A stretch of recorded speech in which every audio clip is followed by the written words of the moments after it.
ഷൊർണൂരിൽ വൻ രാസലഹരി വേട്ട.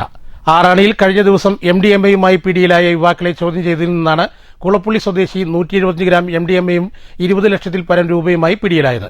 ഇതോടെ രാസലഹരി വ്യാപാരവുമായി ബന്ധപ്പെട്ട് ഷൊർണൂരിൽ 2 ദിവസത്തിനിടെ പിടിയിലായവരുടെ എണ്ണം 3 ആയി.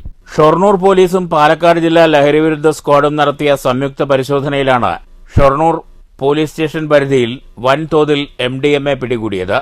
ആറാണി പ്രദേശത്ത് കഴിഞ്ഞ ദിവസം നടത്തിയ പരിശോധനയിൽ തെയ്യമ്പടി പനമണ്ണ സ്വദേശി അഭിനന്ദ്, തോട്ടക്കര സ്വദേശി ആഷിഫ് എന്നിവർ പിടിയിലായിരുന്നു. ഇവരുടെ പക്കൽ നിന്ന് 9.63 ഗ്രാം MDMA പോലീസ് കണ്ടെടുത്തു. പിടിയിലായ പ്രതികളിൽ നിന്ന് ലഭിച്ച വിവരത്തിന്റെ അടിസ്ഥാനത്തിൽ കുളപ്പുള്ളി പഴങ്കളത്തിൽ വീട്ടിൽ നടത്തിയ പരിശോധനയിലാണ് വീണ്ടും MDMA കണ്ടെത്തിയത്.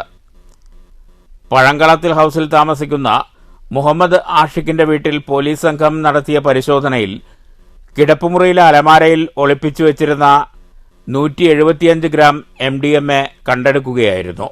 റൂമിലുള്ള ബാഗിൽ നിന്ന് 20,71,970 രൂപയും പിടികൂടിയിട്ടുണ്ട്. പ്രതികളെയും പിടികൂടിയ ലഹരി വസ്തുക്കളും പണവും പോലീസ് കസ്റ്റഡിയിൽ എടുത്തിട്ടുണ്ട്. നിയമ നടപടികൾ സ്വീകരിച്ചു വരികയാണെന്ന് പോലീസ് അറിയിച്ചു.